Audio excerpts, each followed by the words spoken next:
Okay, how's it going, folks? Well, it looks like we're live. Chuck Holton here, back in Panama.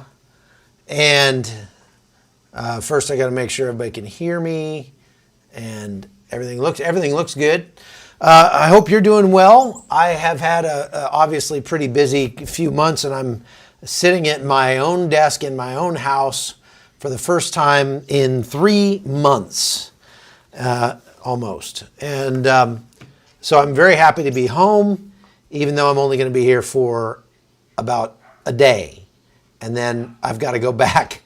Tomorrow I've got to start making my way back to the United States because I will be, I've got a speaking engagement on July 4th in the beautiful small town of George, Washington. That's right, George, Washington, on the 4th of July. You don't get much more America than that. And I'm really looking forward to meeting some great folks out there. This was all set up through some of our viewers. And so hopefully I'll get a chance to meet with some of them while I'm out there. Now, want to talk about what's going on here in Israel. We've got basically Israel signaling that they are ready to end this phase of the conflict. And does that mean that the war is ending? No, not necessarily. What it means is that as one war ends, another war begins. That's essentially what we're going to be talking about if this happens. Now, Benjamin Netanyahu, for his part, has been sort of dicey on how he describes what they're planning on doing.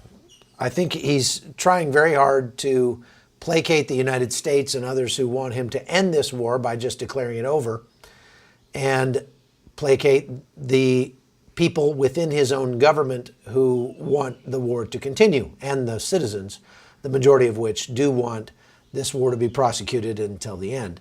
Now, two things. I want to first back up and explain how Benjamin Netanyahu, since the beginning of this war, has sort of tried to hold two different positions at the same time that are not compatible. He has said from the beginning, we are going to destroy Hamas, even going so far as to say that they're not going to stop until they destroy Hamas as an idea, which would be all but impossible. And then he also says that they want to get their hostages back. As I have said over and over again, the likelihood of getting all those hostages back, even those who are still alive, which may be 40 or 50 at this point who are still alive, is highly unlikely without some sort of diplomatic solution. And even with a diplomatic solution, it's not likely that they're going to get all of them back, at least not anytime soon. Now, the United States, Joe Biden put forth this peace deal that he claimed was an Israeli peace deal, which it wasn't, and then immediately started pressuring Israel to accept this peace deal that he said was their idea to begin with. And as part of that peace deal, the war has to actually end. Benjamin Netanyahu said yesterday two things again, which you can't hold them both at the same time. He said, we are in complete agreement with the United States in wanting this peace plan to go forward. This peace plan which stipulates that Israel has to end the war completely. Thank you, Rich. That's very kind of you. But at the very next speech that he gave, which was to the Knesset, he said that we will not accept any ending to this war until we completely destroy Hamas, and that hasn't happened yet. So there were three goals that he set out at the beginning of the war. We're going to destroy Hamas, we're going to get back all our hostages, and we're going to leave Israel. This is what he said at the beginning. I'm sorry, we're going to leave Gaza so that Israel doesn't have to continue to control this or administer this area. He hasn't even gotten the first one of those done yet. And yet they're talking about now that they are wrapping up the operation in Rafah. Now, they still have soldiers that are fighting in the north that have gone back into places that they cleared before to re-clear them and are fighting 5,000 or 6,000 Hamas soldiers in the north and in the central part of the country as well. But they're saying, as they're wrapping up this operation in the south, in Rafah, that they are looking to transition away from the active combat phase of this war and move into a special operations and air war, which is kind of what the Biden administration has been encouraging them to do all along, which would essentially not enable them to end the war. You understand that if Israel moves to pull all of its troops out of Gaza and then just continue to kill bad guys in Gaza by dropping bombs on them or by sending special forces in to do missions to capture or kill or rescue people, what they are guaranteeing is a longer war, more drawn out, which means more casualties, likely more civilian casualties, because the civilians will then start to move, to percolate back into the whole of the Gaza Strip. And they will be, okay, we see somebody from our drone down there carrying a weapon, so we're going to drop a bomb on him. He goes into a building, we drop a bomb on the building. Hamas immediately claims there were 500 children in that building having a Sunday school or something. And this continues to go poorly in the information battle space for Israel. This is not the way to win a war. This is a way to ensure that the war continues. But one has to wonder if that's not what Netanyahu in the end actually wants. That brings me to my second point. You have to understand a little bit about how the system, the government system works in Israel. I went yesterday. Hold on a second. What? Ready. The waterfall. Oh, the waterfall's ready. Yeah. Great. Fantastic. Thank you. Okay. I had the opportunity yesterday to go do about a camera. Somebody tried to call me. There we go. All right. Somebody tried to call me. I know what I got to do here. I've got to... Okay.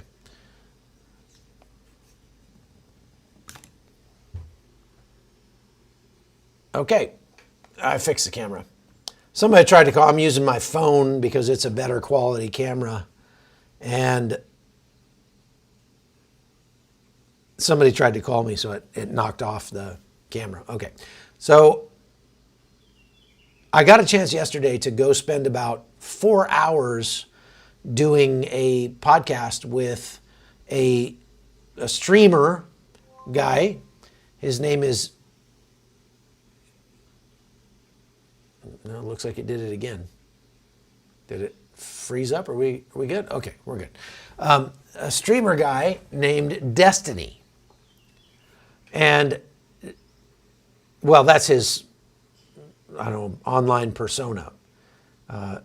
And this guy, Destiny, is, I wonder, I'm trying to figure out how to describe him in a way that would kind of make sense to people on the right, because most of the people watching this podcast probably have never heard of Destiny. If you have, you haven't heard good things about him, because Destiny is a stripper name, Anami says. No, Destiny is a gamer, and he's started out as a liberal. He's moved now to become a libertarian. And actually, you understand that when you see people online, you really see a caricature of them. You only see pieces of who they are. He went from gaming to political commentary. That's right. So he's trying to move into the realm of political commentary. He talks as fast as Ben Shapiro. He absolutely hates Trump.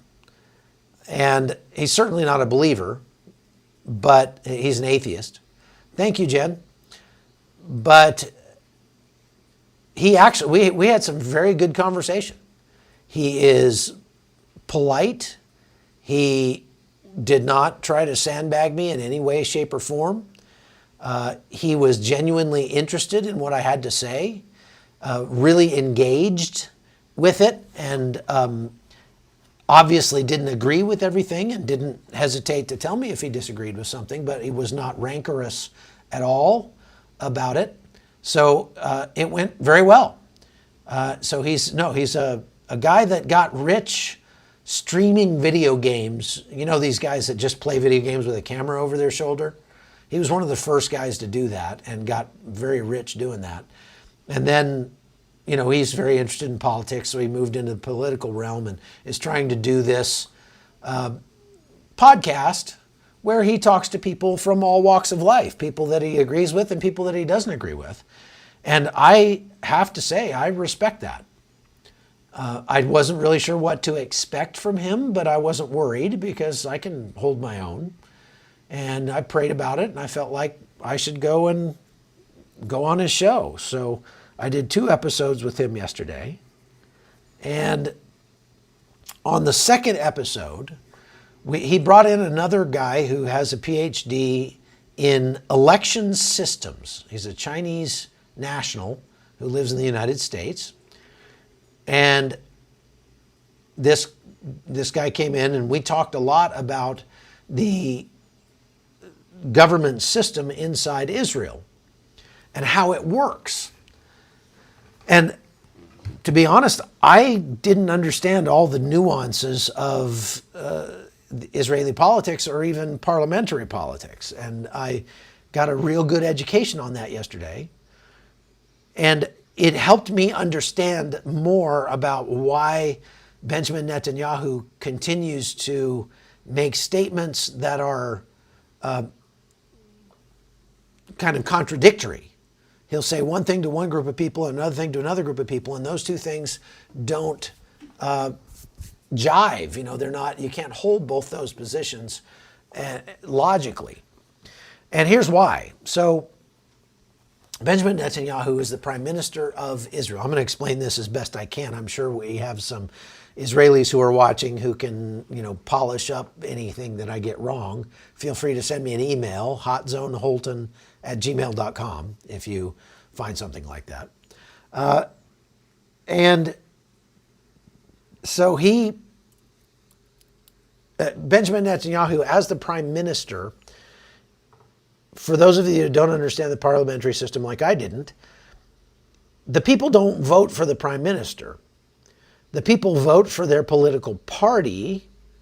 They vote for the leader of their political party, I guess. And there are lots and lots of political parties.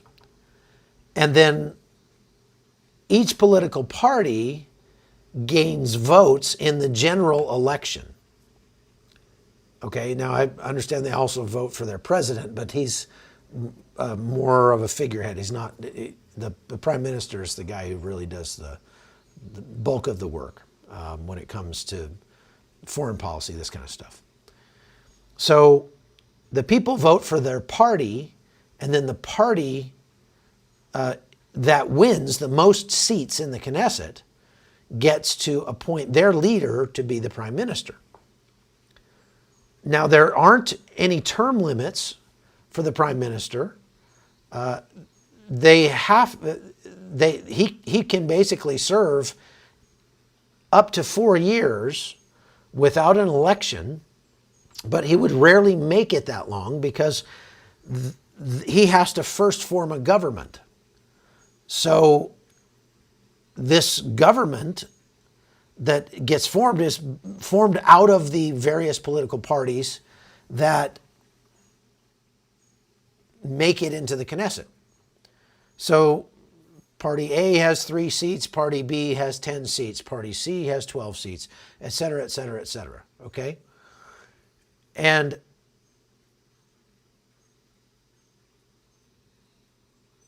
the party that gets the most seats has to form a government by bringing on board some of the other parties who can then donate their seats sort of to that side. And once they get a majority, they get enough seats to form a government, then they get to appoint like Benjamin Netanyahu is the leader of the Likud party. The Likud party has the most seats in the Knesset, and so Benjamin Netanyahu becomes the prime minister. Now, he could theoretically serve as prime minister for the rest of his life. They do have to call new elections at a minimum every 4 years. But normally, from what I understand, they usually call elections much more often than that, because what happens is the coalition usually falls apart. The coalition could be like angry about something that he says or something that he does or whatever. Thank you, Mark.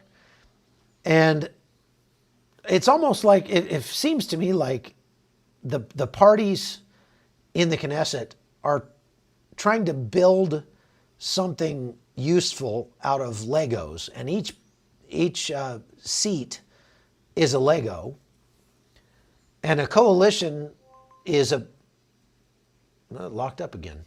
I'm gonna change my camera. I don't know what's wrong with my camera today, but I'm gonna change it to this camera, a different camera. Let's see here. All right, we'll change it to this camera because that other one keeps locking up, but then I'm gonna have to move some of my windows around. Anyway, each party gets to add its Legos to the pile or to the thing that they're trying to build. And forming a coalition means going to each of those parties that has seats in the Knesset and trying to talk them into using your color of Legos and not the other side's color of Legos. And the one that gets the most of his color, red or blue or whatever, gets to appoint the prime minister. Okay. So how does this affect Benjamin Netanyahu's wishes or his remarks when it comes to this war? Well, he's got people in his party who are very far on the right, Benny Gantz, Smotrich, these guys, who are part of the coalition in the far right, that are saying, you better not stop this war, you better not stop fighting, or we're out of here. And if that happens, then his coalition falls apart. He has to then call new elections, and he probably won't keep his position as prime minister anymore. Now, Benjamin Netanyahu has been prime minister for a long time,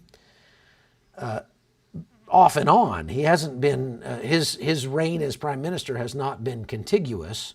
He got ousted and then he came back. And so he's trying to hold on to power. And I believe he truly does want to make his country safe, for sure. And so he's got a lot of things to balance in so doing.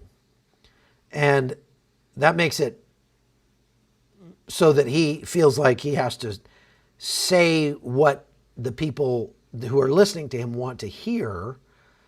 And so you understand he's not performing for you, the American viewer. He's performing for the people in his party, the people in his coalition, to some extent for the people who support Israel with weapons and things like that, because he needs those weapons and assets to get the job done. right? So he is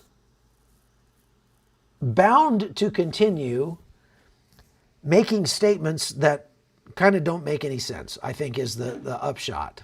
This is what we can count on, okay? Yeah, I wouldn't want his job either. Robert says, I need to be on more. So much is happening. You're right. There's a lot happening. As a matter of fact, here in Panama today, the newly elected president of Panama is being inaugurated.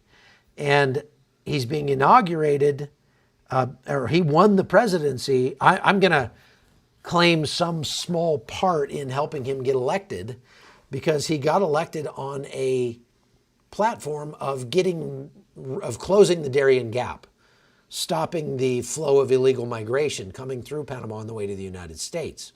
And he's doing that because of the reporting that we have been doing, myself and a whole bunch of other journalists that we've been bringing down here. So guys like Oscar Blue Ramirez and guys like Ben Berquam and guys like Michael Yan, all coming down here and bringing others down here, regardless of their political position, regardless of their outlet. We were happy to work with everybody and anybody who would tell the story about what is happening with the 5,000 migrants a day coming through the Darian Gap on their way to the United States, many of whom are from China, are from Somalia, Ghana, places that could easily make them partial to committing terrorist acts or likely to spontaneously combust at some point when they get to the United States. And that's been a real problem. But we went full court press on this several years ago, myself and Michael Yan and others, and have been bringing congressmen and senators down here and all this, and finally started to get through. And this candidate, Molino is his name, President Molino, made it his main focus of his platform because the Panamanian people didn't know about it, didn't understand how much it was costing Panama, because the sitting president at the time was doing everything he could to hide it from the Panamanian people. Lucy Duke says, what's the Darian Gap? The Darian Gap is the borderland between Colombia and Panama. It's the only area in the Western Hemisphere that doesn't have a road through it. As far as if you wanted to drive from Alaska to Argentina, the only place you couldn't do that is in the Darian Gap, about 70 miles there. It's a very wild place. It's the Wild West down there. It's very extreme topography, thick jungle, lots of bandits and gangs, very dangerous. And the number of migrants who are trekking through the Darian Gap has continued to rise every year for the last 5 years under the previous Panamanian president. And that is a huge cause of alarm for the United States. Somebody says it's hell on earth. Yeah, it's bad. I've spent a lot of time down there for sure. But it is a big problem for the United States. Since the Biden administration took office, Alejandro Mayorkas has been down here several times, and every time he came here, he did not come here to stop the flow of migrants coming through the Darian Gap. He came down here to make it quicker, easier, safer, cheaper for the people to get through. And then out of that, we got a corresponding massive increase in migrants, which cost Panama millions and millions of dollars a month to feed them and house them and transport them. So this president, who is being inaugurated right now as we speak, actually I've got his inauguration feed up on my computer at the moment, and I'm watching the inauguration live. I should probably close that though. This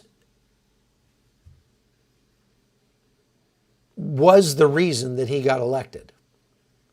getting on this bandwagon and saying, hey, this is a really bad thing for Panama. I will put a stop to it. And the people of Panama said, that sounds great.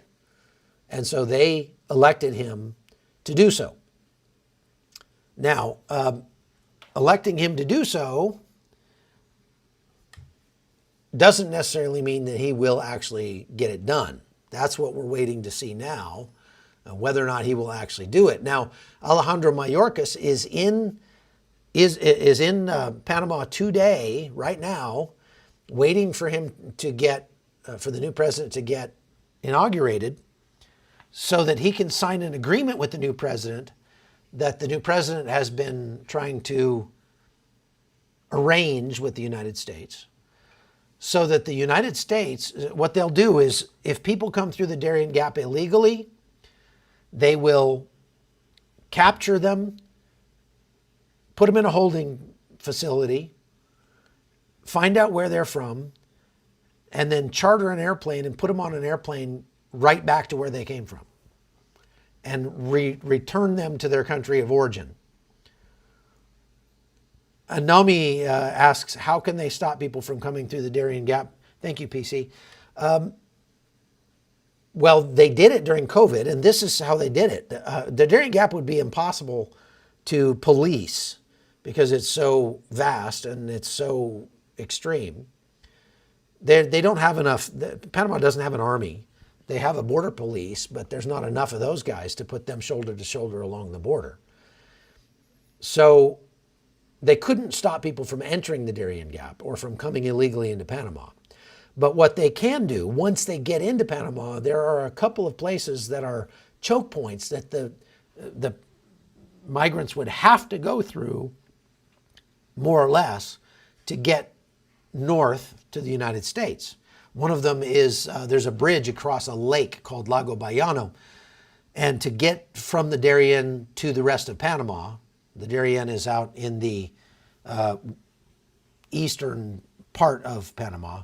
You got to look at a Panamanian map sometime. Panama actually goes east-west, not north-south. So in the eastern part of Panama is where it connects to Colombia.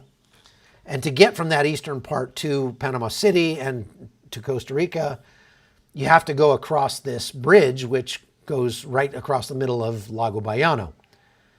And it's a choke point. They have a blocking position there, a checkpoint, and people can't make it through without going through that checkpoint. So they can capture them there pretty easily.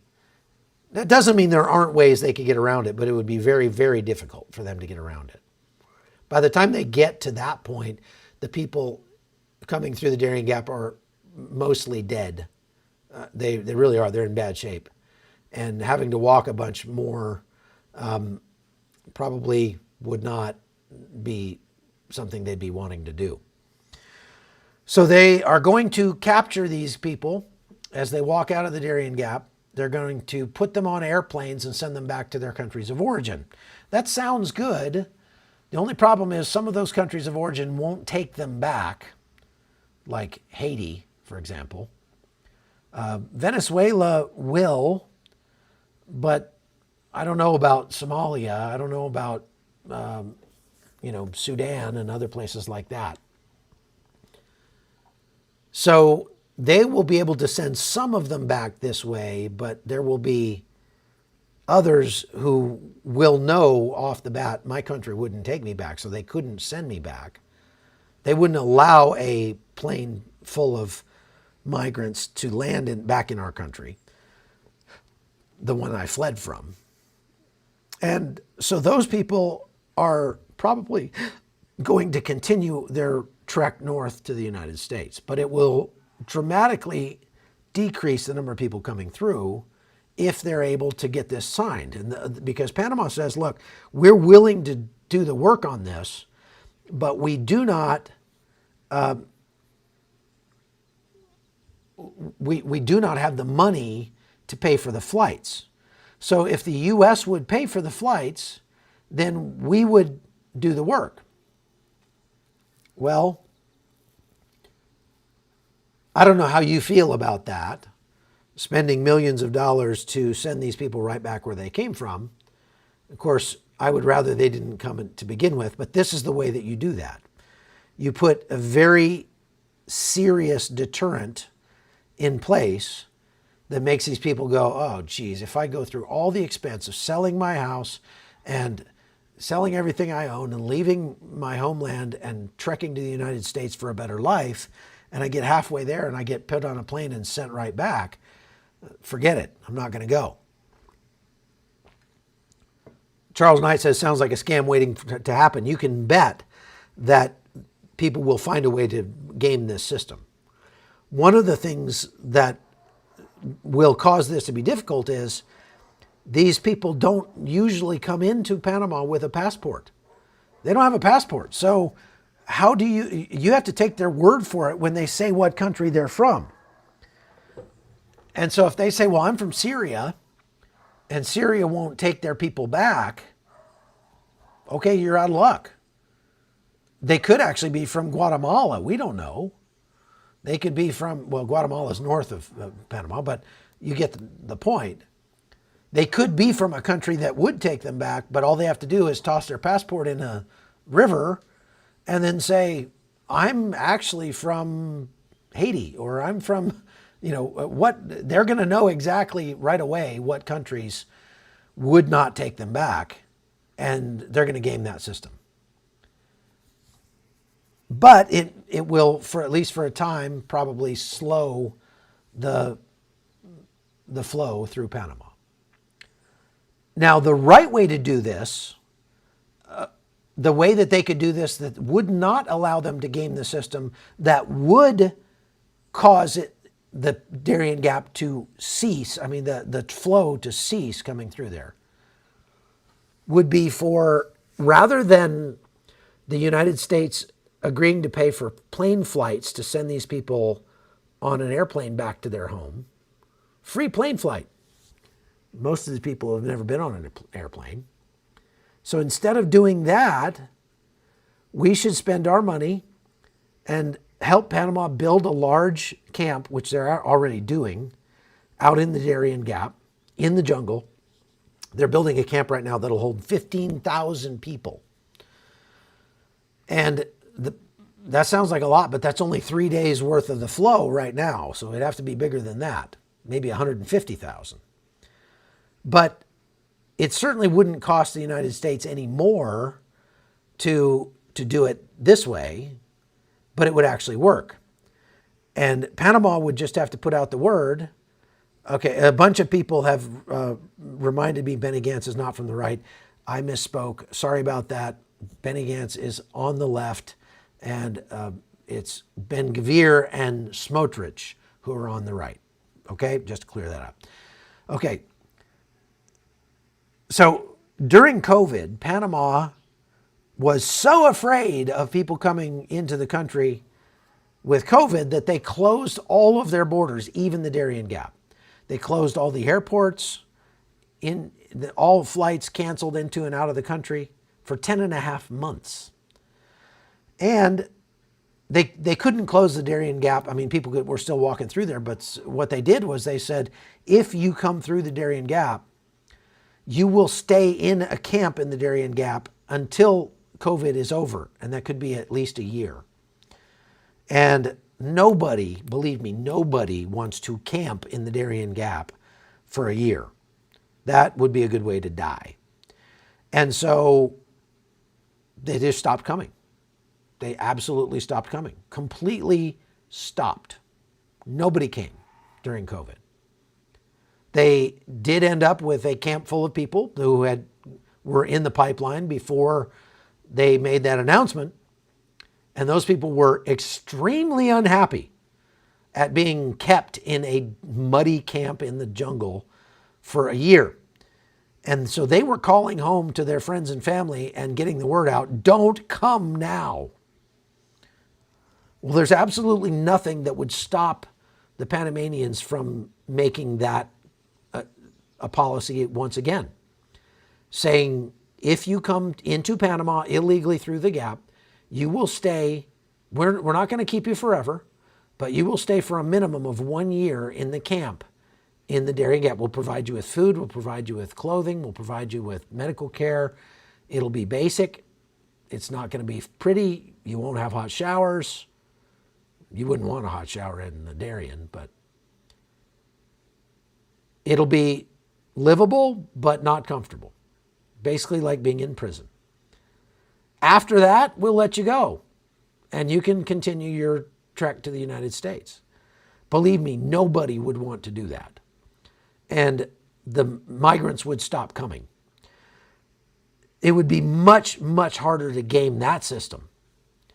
And if the president really, really wants to stop this and not just slow it down a little bit, that's all he has to do.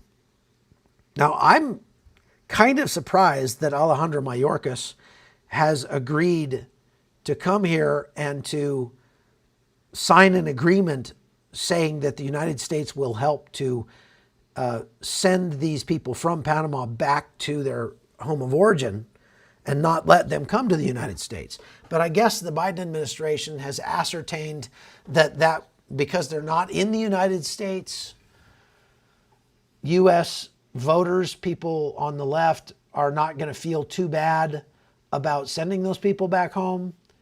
And the amount of money that it's going to cost is a pittance compared to how much money those same migrants cost Americans in taking their jobs and that sort of thing, and healthcare, policing, schooling, all that stuff. And so it's not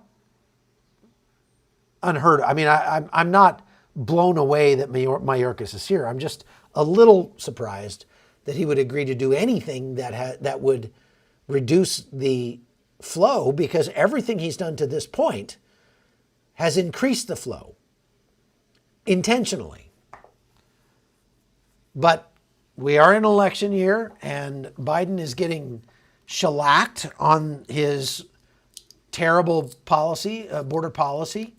And so perhaps that shellacking is bad enough, or it's projected to hurt him badly enough in the polls, that he's going to do this so that he can stand up on the stage and say, and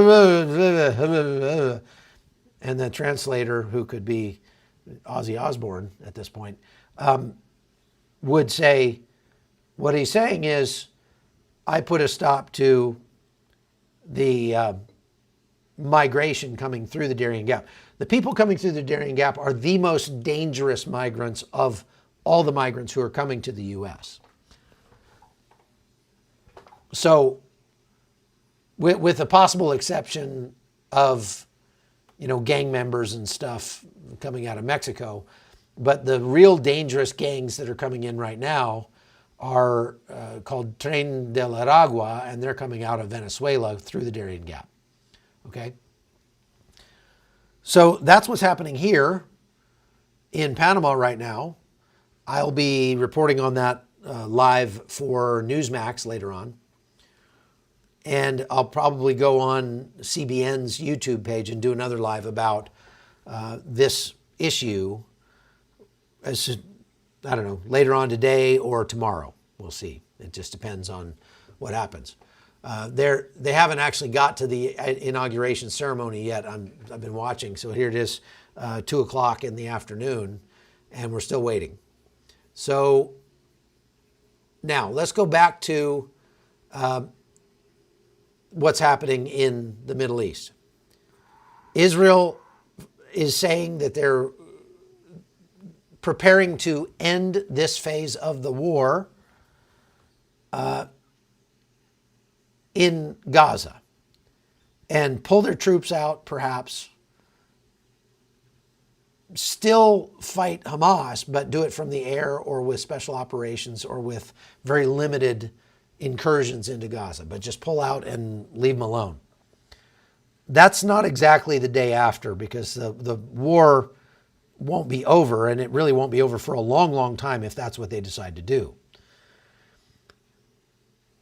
The reason that they're wanting to do that is because they need to move more of their troops back up to the north. They're continuing to train and equip their troops in the north to prepare for a war with Hezbollah. And I wanted to talk some more about this possibility because, what's this going to look like if we're going to go to war with Hezbollah, or if we, not we, but Israel, if the Israelis are going to go to war with Hezbollah, things are going to, this whole thing is going to change. And everybody is trying to avoid it, except Hamas. I'm sorry, with Hamas and Hezbollah. Hamas actually has people in southern Lebanon and Syria. I wanted to pull up my Shofar app just to show you what I mean. In the last 24 hours, oh my goodness, 1, 2, 3, 4, 5, 6, 7, 8, 9, 10, 11. There have been 11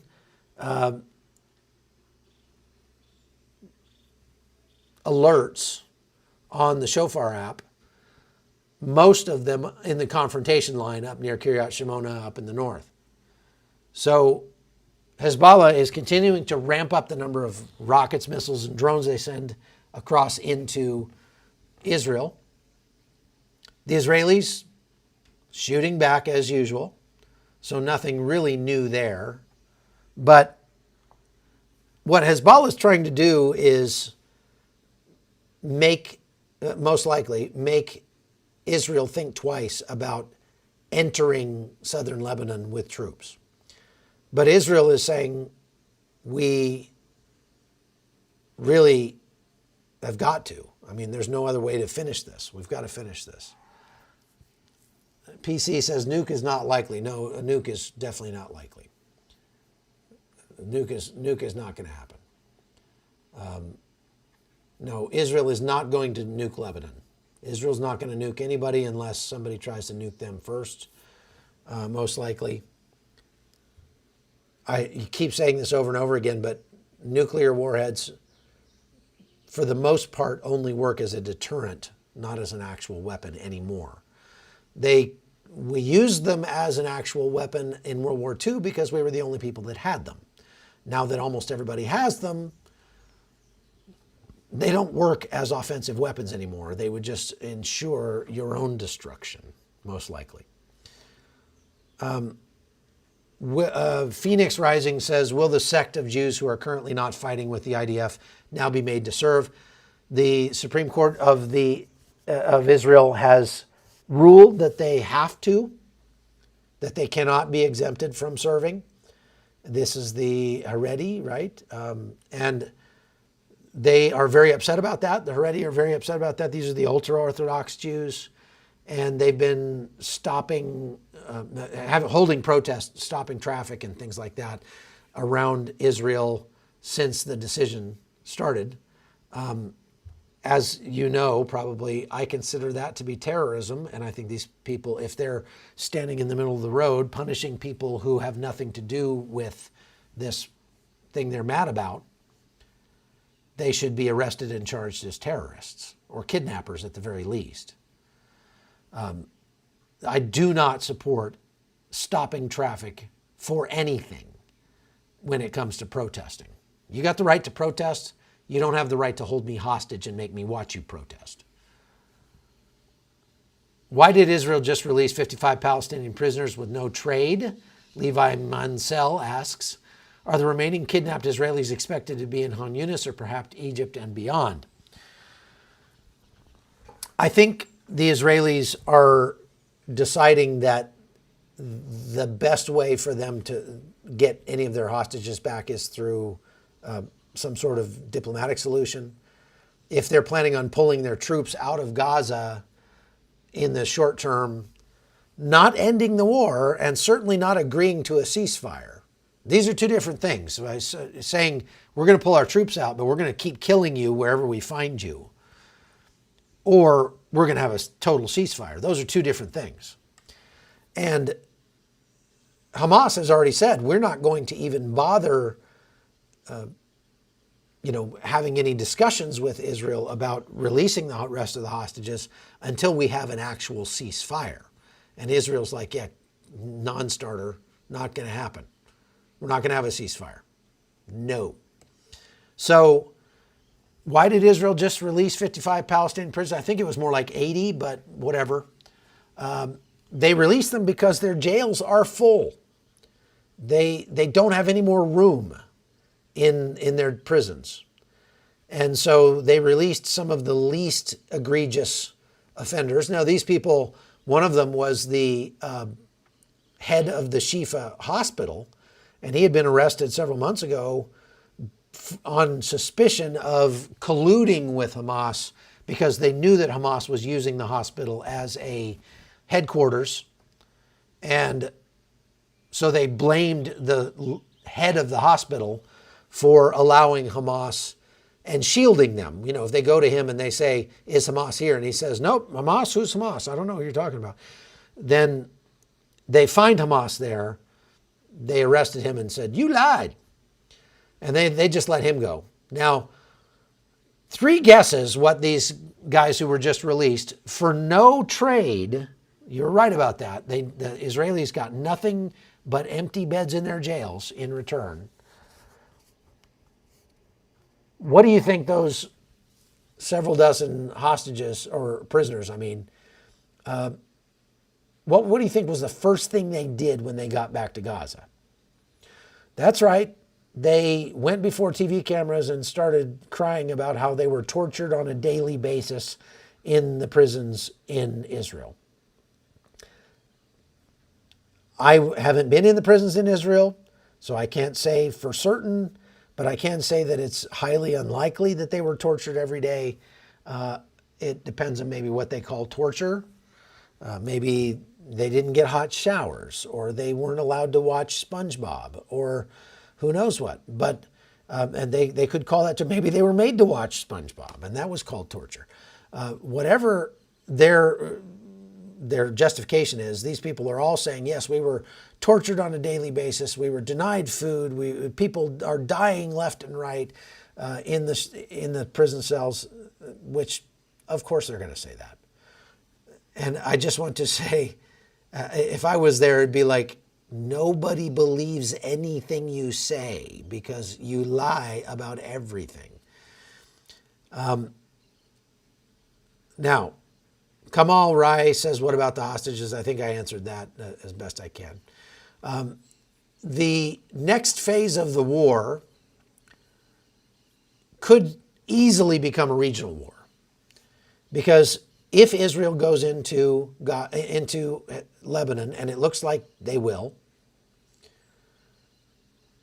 Hezbollah is not like Hamas. We've talked a lot about this, but it bears repeating. One report that I saw said that Hezbollah has more military capacity. They have a larger military force in terms of combat power than 95% of the world's militaries. I don't know if that's exactly true, but they do have a lot. They claim to have 100,000 troops. That's less than Israel can muster, but that's still a lot. They claim to have anywhere from 100,000 to 1 million rockets, drones, and missiles, many of which are what they call precision-guided missiles. Not that they care much about what they hit, as long as it's inside Israel. They are also fabricating their own drones and rockets as we speak. There's a tremendous network of underground tunnels throughout southern Lebanon. And so these guys are not getting hurt terribly badly by the missiles and rockets that Israel is firing into Lebanon to fight back against Hezbollah. And so this will be a much, much, much larger fight if Israel goes in there. The United States has already said they're not going to help Israel if that happens, but they may not have much choice. They may have to at least provide air support, intelligence, things like that. It's not likely we're going to see Marines on the ground because nobody in the United States has the backbone to actually send our own men and women into harm's way, in actual battle anymore. It'll probably be another 5 or 10 years before anybody's ready to do that again after the debacle in Afghanistan. But it's very likely that Iran will get involved. There are Hezbollah cells all over in Syria as well. So there's going to be attacks coming from Syria if this happens. And so that's one of the reasons why Israel is trying to, I won't say spin this, they're just trying to rejigger their forces and send more of them up to the north because they know this is going to be a very, very hard fight if they end up going in there. Everybody's hoping for a last minute diplomatic solution, but things are not looking promising on that front at all. Okay, William K. says, if Israel is in NATO, why don't they get help from NATO with Lebanon? Israel is not a part of NATO. NATO countries, NATO stands for the North Atlantic Treaty Organization. And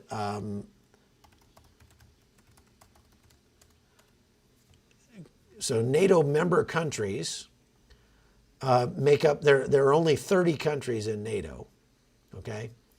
And at present, we're talking about basically all the countries in Western and some Eastern parts of Europe.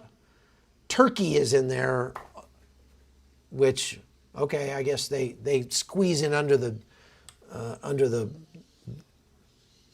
wire as a European country. But they are the only, but besides the United States, the UK, they're the only from what I can see, the only non-European country that's a part of NATO. I guess Turkey could call itself Europe because part of Turkey is in Europe and part of it is in Asia. But that's stretching things a little bit if you ask me. I got to plug in my computer. So, the Israelis are not part of NATO. They are part of the United Nations, but that's different. And the United Nations seems to exist only to excoriate Israel, not to help Israel. So that's not, they're not likely to get any help there. Does that make sense? Okay. PC, thank you for your question. What do you think will be the outcome of a war in Lebanon? Not pretty. Not going to be pretty.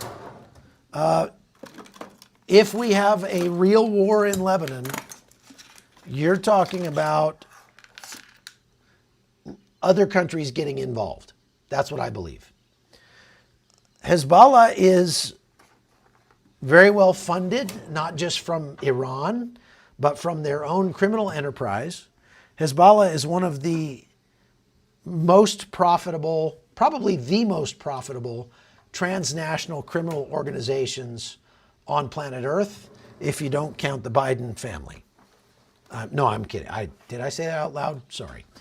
I'm not able to find what I'm looking for here. Oh well. So they have a huge network of diamonds, blood diamonds, drugs, human trafficking. They have a major presence, money laundering presence in Venezuela. They have this massive scheme where they buy used cars in Latin America, ship them to Africa, sell them for more money, and send the profits to Hezbollah. Suffice it to say, Hezbollah makes a ton of money, and so they're very well funded. Now, question, Steve Matthews says, I have read that American ships in the regions are partly there to facilitate evacuation of Americans from Israel in the event of war with Hezbollah. I think they're there as a deterrent to try to keep Hezbollah from and Israel from going to war, but they're not working very well as a deterrent. Now, the United States has 11 carrier battle groups, or carrier, what do they call them? They're not battle groups anymore, it's something else. Carrier, shoot, I forget the name of it. Oh, yeah, carrier strike groups. Used to call them battle groups. And that there are 11 carrier strike groups in the United States arsenal. Each of those has a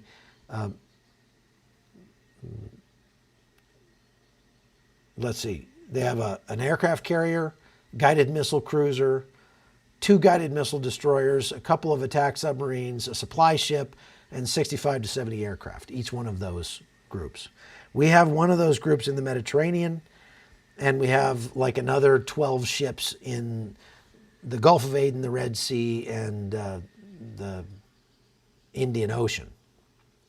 So they're all within range if they needed to help in a war. The other carrier strike groups, most of them are in the United States or, thereabouts. There are a couple that are deployed there to Japan in the Pacific. One of these carrier strike groups would be enough to probably take out Lebanon if we would let them. But we, most likely, at least this president, is not going to let them. And so that's the problem. We don't know how bad it could get. I want to say that I'm optimistic that Israel can do this, get the job done, and bring some sanity to the region. But it's going to be a tough fight. When I was just in Israel a few weeks ago, people were telling me up in the north, oh, Israel's not going to invade Lebanon until next spring. But every day that goes by, it's looking more and more like that timeline is getting moved up to the next few weeks. I'm supposed to be back in Israel for the month of August and part of September. And so I'm hoping that they hold off until then. I've asked them to delay their invasion if they're going to do it until then, but they don't listen to me. So, did I hear about the Chinese engineers helping dig the tunnels? Yes, they captured 2 Chinese engineers who were helping to dig tunnels in Gaza, which is a whole different podcast all by itself that I'm going to have to do at a different time. So we just hit an hour. I'm going to stop it there. We could keep going for a long time, but I want to go over to CBN's YouTube channel, and I want to do a YouTube over there as well. So if you're interested and you want, I'll take some of these questions that you're putting up here now, and I will answer them on the CBN YouTube live that I do here in a few minutes. So keep watching the CBN website. Please like and subscribe to the podcast here on YouTube, and you can go to chuckholton.com and you can support me over there. Anyway, that's all I've got for today. Thank you very much for watching. I really appreciate all of you, and we'll see you again next time.